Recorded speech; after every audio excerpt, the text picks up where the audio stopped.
off on compassionate grounds in June 2017, he again admitted his involvement in espionage, terrorism and subversive activities against Pakistan and expressed remorse at the resultant loss of precious innocent lives and damage to property.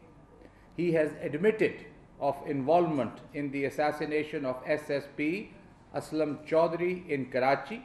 He has also confessed to targeting various workers of the Frontier Works Organization (FWO) who were conducting different construction activities in Balochistan, and also many IED attacks which were carried out in Quetta, Turbat and other cities, especially in Balochistan.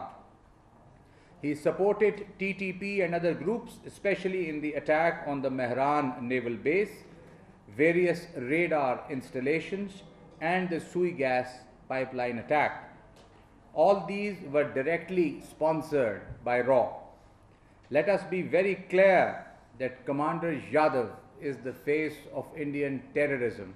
ये जी एक positive gesture Pakistan की तरफ से purely on humanitarian grounds किया गया है जी। इसमें इस्लामी शायर जो हैं हमारे वो भी यही बताते हैं। इसी तनाज़ुर में ये जेस्चर किया गया और मुलाकात कराई गई। ये मुलाकात काउंसलर एक्सेस नहीं थी क्योंकि डिप्लोमेट को हमने पहले बता दिया था कि आप वहाँ मौजूद होंगे, प्रेजेंट होंगे। वो प्रेजेंट थे। हमने कहा था आप you will be able to see the meeting, वो देख सकते थे। ये बात हमने कैटेगोरिकली इंडियन हाई कमीशन को, इंडिया को बता दी थी, आप मौजूद होंगे, आप देख सकेंगे। जाहिर है कि अगर इससे एक स्टेप हम आगे चले जाते हैं और वो बात कर लें और वो उनकी बात सुन लें तो फिर वो काउंसलर एक्सेस का मामला शुरू हो जाता है। तो चूँकि ये नहीं है, वी एब्सोल्युटली जो हमने अपने उनके साथ वादा किया था उसको अपहोल्ड किया है।